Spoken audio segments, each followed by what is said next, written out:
7:31. Good morning. It's a decent day on the way today. After the fog burns off, we'll get some sunshine with a high going up to the mid-60s. Hey, if you're a part of this Ilion Mohawk situation, the issue, and we had a Whitesboro former board member at another district. He called in earlier about this grouping strategy when it comes to really taking the kids who are underperforming and trying to bring them up to a point where they are performing. And that is the goal. Whether or not this is the right answer, I don't know. But if you want to talk about it, 7360186 is the phone number. Dr. Richard Hughes is next here. Christine. Just a quick thing. I think that the shame should be put on us, and I mean us as a collective group of adults. If we shame someone for being underperforming, we all underperform, and even at our best, we do things in a non-perfect way. So we could all, every day, use a little bit of guidance, boosting, tutoring in every subject of our lives. Yeah. So I think it's wrong to, say that because our students are going stigma. Right, there should not be a stigma. Everybody needs help. I got to tell you, just yesterday I was overperforming on the highway and received a ticket for it. Want to apologize to my wife for that. Well, there should be a stigma for that. There should be that? There should be a stigma? Okay.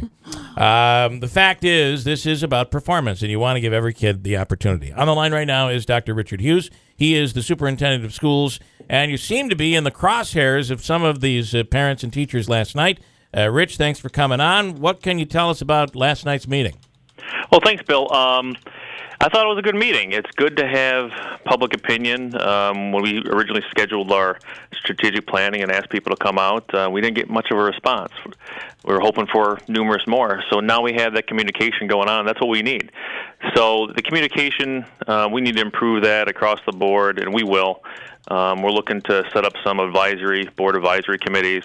So anybody that's interested in those things, please contact the district office or the board or myself to put your name in so we can start doing and exploring these things to help our kids improve. Yeah. The story on KTV's news last night spoke with one parent who said that all of the research shows that ability grouping or performance grouping, I'm trying to read the quote here, is not the best practice in teaching. That's a pretty bold statement, and I can't find anything to substantiate that. Well, that's part of the problem. There's research on everything to point to every different direction. The case of the point is our kids are not getting what they need. Half of them are reading on grade level K-8, and whether we look at iReady data, state data. The one question last night was, well, that data is not right. Well, every piece of data we have, including alumni surveys, we surveyed our alumni last year and asked them, how well prepared were you for after school? More than half said not very well or not well. We had parents last night even say that about their own kids, and some of them are teachers, some of them work in the school, saying they went off to school or went off to a career afterwards, and they said they weren't prepared. So there's definitely a difference of opinion, but the numbers, and I don't want to put a kid to a number, but we live in a world where it's all about data. It's all about information. That's becoming our economy. And how do we look at that data and then go, wait, we got to help this child. There's an area we can work on. And like Christine said, there's always things we can work on. Every single one of us can get better on something every single day. Yeah. Let's make sure we get to our kids quick enough because they only got one shot at an education. Can you explain how this works, how they're actually grouped and divided based on different subjects? Well, we're going to back off on that at this point, and wait to see what the recommendations from parents and teachers and such are. It really comes down to, like case in point, if you're going to retain a child or keep a child back in school, a grade level, the crazy thing would be to do exactly the same thing you did the year before, expecting it's going to be different. So that in itself, retaining a student for a grade level, holding them back, is basically a ability or performance group. So you're pulling those kids, they're not quite ready for the next grade level, let's not push them forward, let's hold them back. But we got to do something different because the first time through didn't work.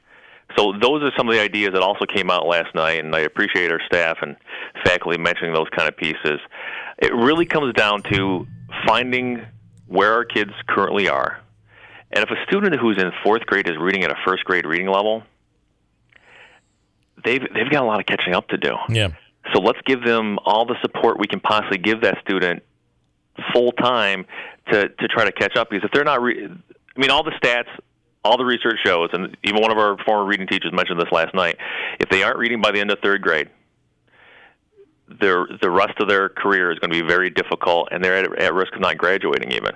Rich, one of the groups criticizing this ability grouping says that, if you consistently track someone, so to speak, as a low-level academic achiever, then it leads to lower motivation throughout the year and then throughout their educational career. Are the children continually reassessed? And I ask you this question knowing the answer, but if you could just state, are they continually reassessed to determine where they are? So, if they're a low-level achiever, at the beginning of first grade, and then all of a sudden zoom up to a third grade reading level, then that's addressed. Constantly. This whole idea that we give one test a year, and that's what the state and the feds have done. They focus on these once-a-year tests. But those once-a-year tests give you a snapshot. It's like measuring your child against the wall, every year. Well, here's how tall they are on this birthday. That's a one-time snapshot. There's a lot of growing going on in between those years.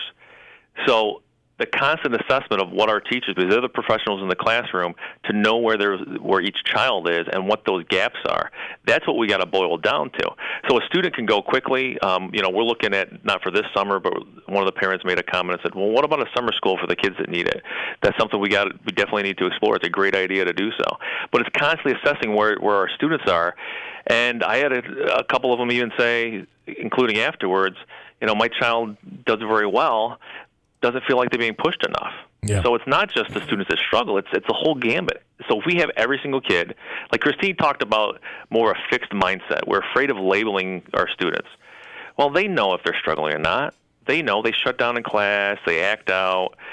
We know when we don't do something well. And it's either you do something about it, or you just say, well, there's nothing I can do about it. So a growth mindset is what we really need to have, and that every student can be pushed to get better.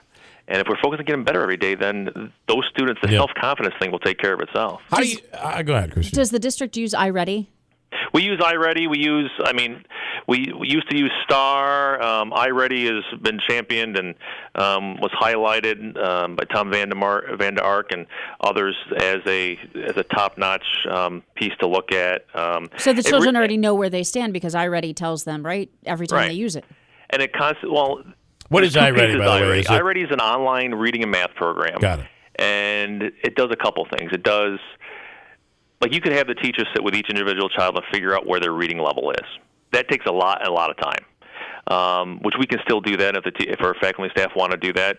Please, no problem doing so. But iReady does an assessment online, and as you know, everything's becoming more and more computer-based. Even our assessments at some point will be computer-based at the state level.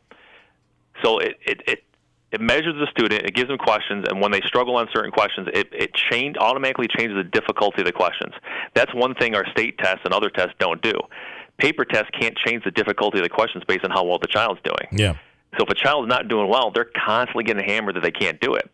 The other part of iReady, it also works with the child on those standards, the state standards, the Common Core standards.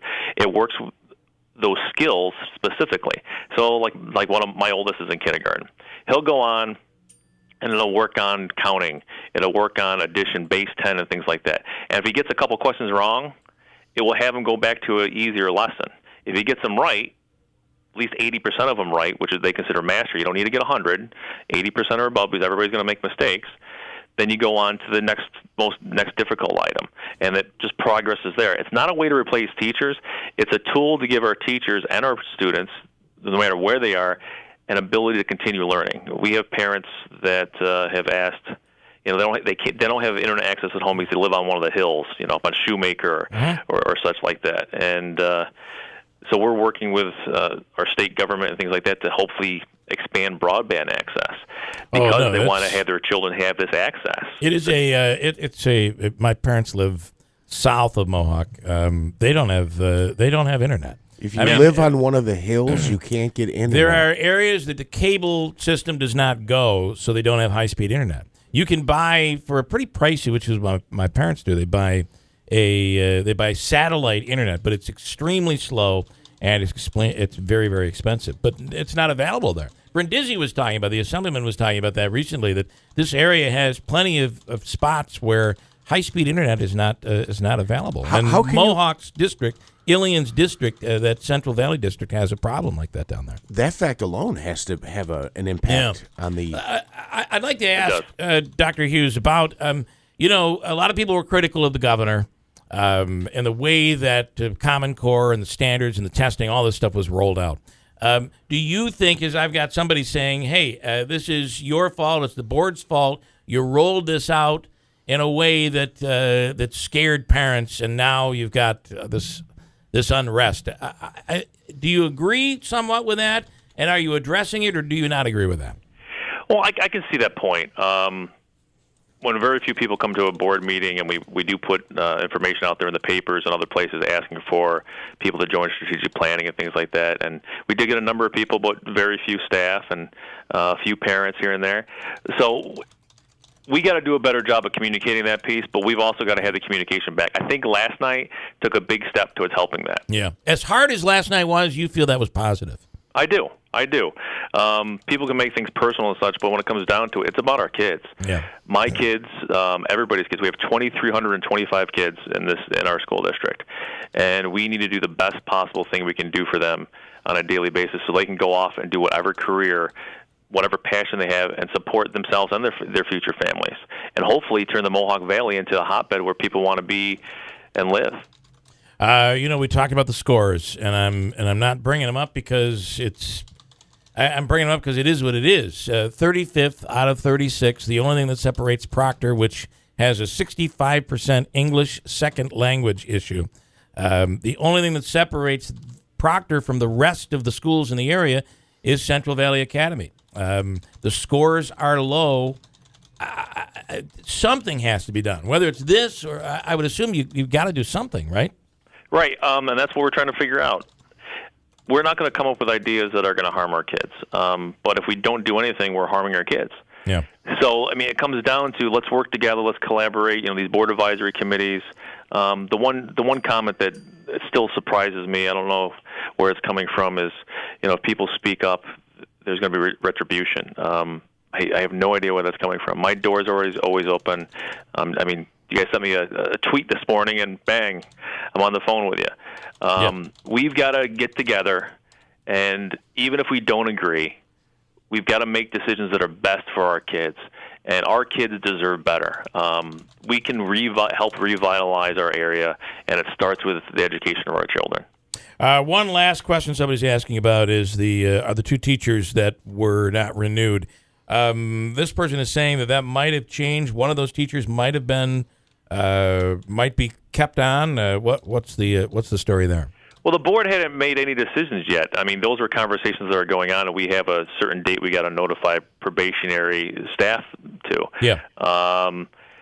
Without knowing who, I can tell you that there's a plan to have a couple of our probationary teachers stay on longer than the typical 3 years. Just like if you were going to retain a student in another grade in the grade level at the same time next year, is there a plan for them? And there's a plan that came up with, and I fully support to help those things happen. We want the best people leading our kids, and if our people are going to show, whether they're new, veteran teacher, parent, if they're willing to work hard for our kids, then those are the ones we want around. All right, Dr. Richard Hughes, and the saga continues. We wish you the best down there, and of course, you've got a big vote coming up just down the road. So we do. We wish you the best. Thank you. All right, there you have it. We'll take a quick break. Here's Christine with an update.